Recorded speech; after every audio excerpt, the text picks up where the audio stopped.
everyone, it's Jessica Dibzinski. Thanks for coming by my channel today. Today I am creating for the Craft IQ YouTube Hop, which is a challenge where we take 7 layers, you saw them there, and we use them to create a scrapbooking page. So I've got my little cheat sheet on a sticky note over here to the side, and I've decided to use this photo that I have from a couple of years ago of my mom and my kids up in the UP of Michigan. And what I've done is I pulled a couple of papers here because one of the first things it says is to use pattern paper and vellum for your background. And also gray has to be a main color. So that's kind of what drove my paper choices here. I've got a scrap piece from the In Full Bloom collection from Close to My Heart, as well as an older mix-in paper also from Close to My Heart. Now, just as an idea, I've kind of pulled these other random pattern papers from various places, different Close to My Heart collections, just based on the colors of what my kids are wearing. So we'll see if I use those. So for my vellum, what I did is I took that gray piece of pattern paper and the vellum and I cut them into an octagon with my Cricut. And I did that because one of the layers says that you cannot have any squares. Get rid of them. And so I'm keeping my 4x6 photo as it is because it's a rectangle, so that's not a square. And I thought, well, let's just kind of go with a different shape as a background piece with my pattern paper. That might be kind of fun. And originally I did cut that vellum piece as a little bit of a smaller octagon because I thought I would layer it over top of that pattern paper, but I didn't like the way that it looked. So what I'm doing here is I'm just going to actually mat my photo on that vellum. I'm just cutting around it to kind of save that piece that I had already cut out with the Cricut. And I hope that counts as that layer of using vellum. So I've got vellum on my project. I guess that works. And what I'm doing here is now that I've matted it with that vellum piece is I'm just going around and kind of folding over the edges of it and crinkling it up a little bit, giving it some dimension, and I really like that look. I like to do this with tissue paper as well, but it works with vellum too. All right, and then I'm going to take this piece from the In Full Bloom collection. It's just got a bunch of like flowers and butterflies on it, and obviously it's gray and white, so I'm continuing with using gray as a main color. And my thought is that I'm going to do something kind of like this, and probably some flowers around as some embellishment clusters. So that's the general idea. All right, like I said, I did pull a couple of papers based on the things that my kids are wearing in the photo, just to add some pop of color, because obviously there's a lot of gray, and my daughters both have pink on, and so there's like a darker pink in the photo and then also a lighter pink. So I am using raspberry colored cardstock from Close to My Heart, and I'm going to add that as a second mat to the photo just to help it pop. And then another one of the challenge layers is to ink some edges of your paper. So I'm using my raspberry ink pad and I'm just swiping across the edge of that piece of cardstock. I probably would have done this anyway, so that was an easy layer of this challenge to cross off my list. I will ink some other papers later too, but at least this way I know that I have that part covered. And so I really like how with all of this gray that bright pink just is like a tiny little pop of color. You don't see a whole lot of it by the time that you mat the photo on it. And I think that that's a lot of fun. Okay, I also need to add stitching as one of the layers for this project. So here I'm just kind of going down my list, what have I done? And it says add stitching, any kind. You can use, stamped faux stitching or just anything. And I squealed in delight when I saw that on the list for this month's challenge because I absolutely adore stitching on my projects anyway. And so I thought, all right, if that's going to be one of the layers, then I am going to go to town and I am going to stitch this octagon onto my piece of white cardstock as the base. And so right here, I'm just going to kind of figure out, make sure that I've got my octagon centered on the page, and I'm going to tack it down with a little bit of adhesive in the back. And then using a little foam pad and then a stitching ruler as a guide, I'm going to poke holes all the way around the edge of the octagon. And I won't make you watch me do all of that, but I do just kind of line things up with my ruler here. to make sure that my holes are going to be straight. And then I make sure that I have a hole in the corner of each of those points of the octagon. So that way it just kind of goes all the way around nicely. And so you can see here, I've just kind of poked all the way around. And then I'm going to take some DMC embroidery thread, and I just grabbed a color that matches my pattern paper. And I'm actually going to use all 6 strands. So I pulled a needle that was a little bit bigger and had a bigger eye to it, because I don't know about you guys, but sometimes the biggest challenge in stitching is just threading the stupid needle. So I'm using a bigger size needle and all 6 strands. And I'm just going to go around and actually do a chain link stitch. So I'm going to attempt to show you here on camera how I do that. If you don't know how, it was actually kind of challenging to hold it where I could see it and get it up in the camera as well. But basically, to get started on my very first stitch, I just go through and do a normal stitch twice. And then I'm going to come back up the hole, and I'm going to slide my needle underneath that stitch that I have just made. And then I'm going to go back down the same hole. And then I'll just repeat that process. So now I'm going to come back up the next available hole. If I can find it here. Like I said, it's hard to try to do this and hold it so people can see. Come up the next available hole, slide my needle under the stitch that I've just made, and then go back down the same hole. And between the 6 strands of thread and actually doubling up those stitches in that way, it really adds a lot of nice dimension to your project when you stitch with a chain link stitch. So it's one of my very favorite things that I like to do. And it only took me about 20 minutes to go around and stitch around the circumference of that octagon.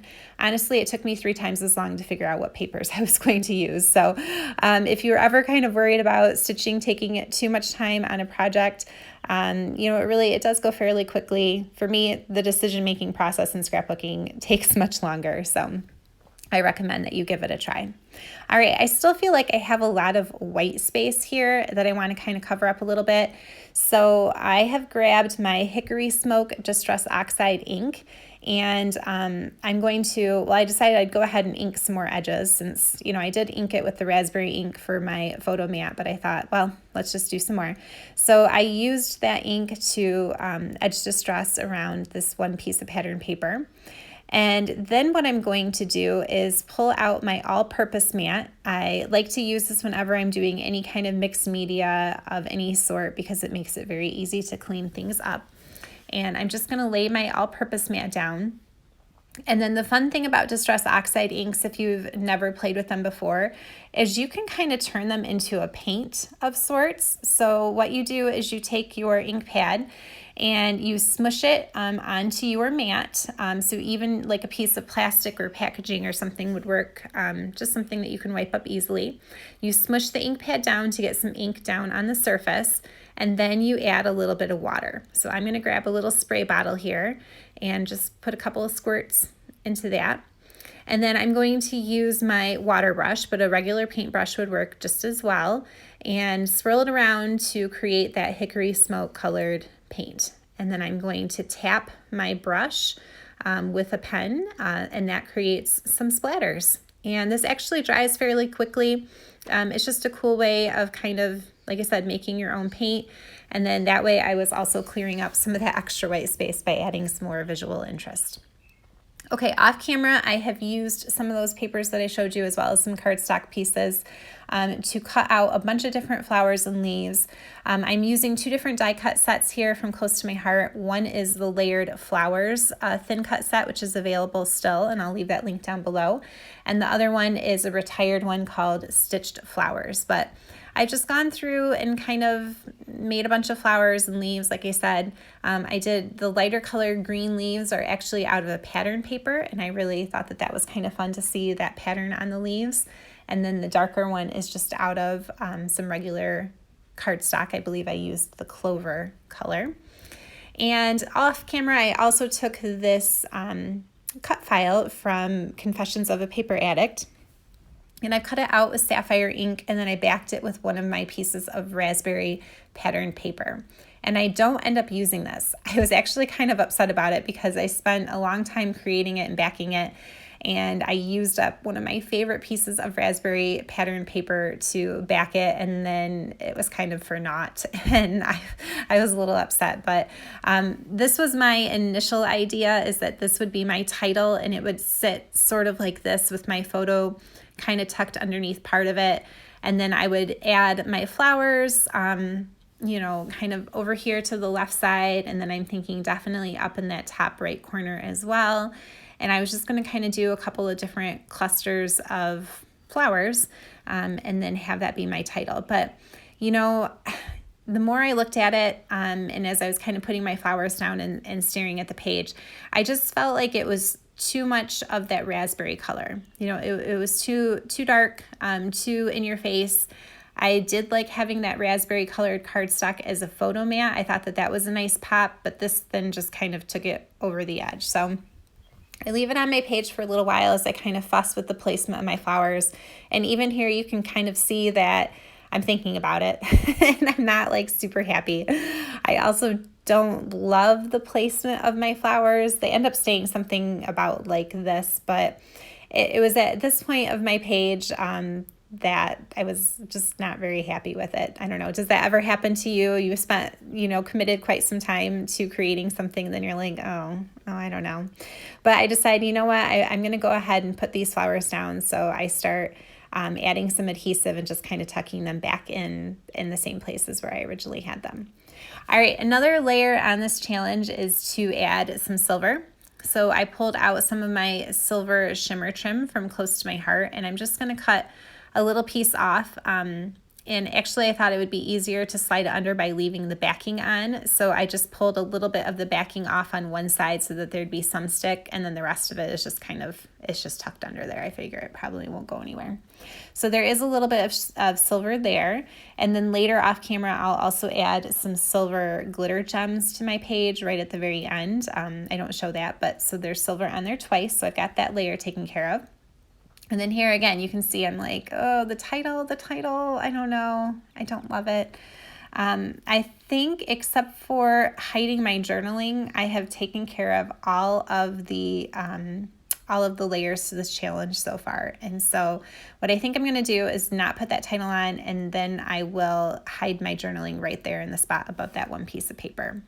So instead, I turned to my Slim Alphabet die cuts from Close to My Heart, and I cut out twice the word place, and I'm just stacking them on top of each other just to give them a little bit more substance. I didn't want to do too much because I do have a lot of foam tape going on this page, and I guess it doesn't need that much more dimension, but I did cut the letters out twice and then glue them together. And then also off camera, I'm going to, from one of my stamp sets, find the word happy, and I'm going to stamp the word happy. So it's going to say happy place, and that's going to be my title instead. And now I have left myself some room there to put this hidden journaling piece. So I just cut this little journaling tag out from the animation window thin cut set, and then it's going to kind of slide down like there. I've stamped some journaling lines and raspberry ink on it, and then the words pulled this up in the top tab. So, okay, this is just a cutting mat that I got from Meyer. It came in a package of 3 of them for $5, so it's a nice thing to have in your craft room. And I'm just going to use this to cut my page so that way I can tuck that journaling behind, and I'm going to create like a little hidden pocket. So I'm just making a mark for myself so that I can see, you know, how big that journaling tag is. And then I want to make sure that I'm cutting it straight. I did kind of fuss with this hidden journaling bit for a while because I was trying to do something fancy and it didn't work out. You'll see a little bit of it here in a second, but the lady who runs the Craft IQ Challenge will also give us some additional twists that we can do to go along with those 7 layers. And one of them was to create a pocket for the journaling. So I was going to do that anyway to hide my journaling, but I guess that I did do one of the twists. I didn't round any edges because I'd already been started before I saw that part. So I did one of the 2 twists for this challenge. Okay, so it's going to slide in like this, but my thought originally was that I didn't want, if someone goes to pull the journaling out, that they pull the tag all the way out and then have trouble getting it back in. So I thought, all right, can I create a little contraption back here where it's like attached to the page, like maybe like a strip of paper, and when you pull it out, it just won't come all the way out, and then that way you can stick it back in. I've also used some scrap paper to cut like a little pocket, and so you can see here, this is where I'm attempting my little contraption. It doesn't end up working, and I'm going to tear it apart, but I did leave it in here just because I thought maybe, it might inspire someone smarter than me who ends up being able to use a trick like this. It was hard to like slide it back in. I probably could have done it with some foam tape and still use that little holder strip, but I end up pulling it off and then just putting a foam tape pocket around the back instead of gluing that little pocket straight flat to the page. And that ends up working so much better. So I guess I just hope that whoever pulls this journaling tag out of my page protector doesn't struggle too much trying to put it back in. But honestly, I scrapbook for myself, and I feel like my family never really looks at them except for my son. And so it's probably not going to be pulled out of the page too terribly often. So I think it'll be okay. So there we go. And then like I said, off camera, I am going to add some silver glitter gems just as one more layer of silver. But otherwise, I've taken care of all of the elements on this challenge. And I hope that you have enjoyed watching.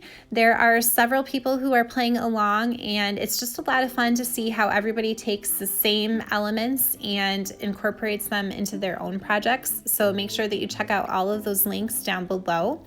I am a Close to My Heart maker, and I love using my Close to My Heart products. So if you saw anything that you were interested in, if it's available, I'll also leave that link down below. Thank you so much for watching, guys, and happy crafting. Have a good day. Bye.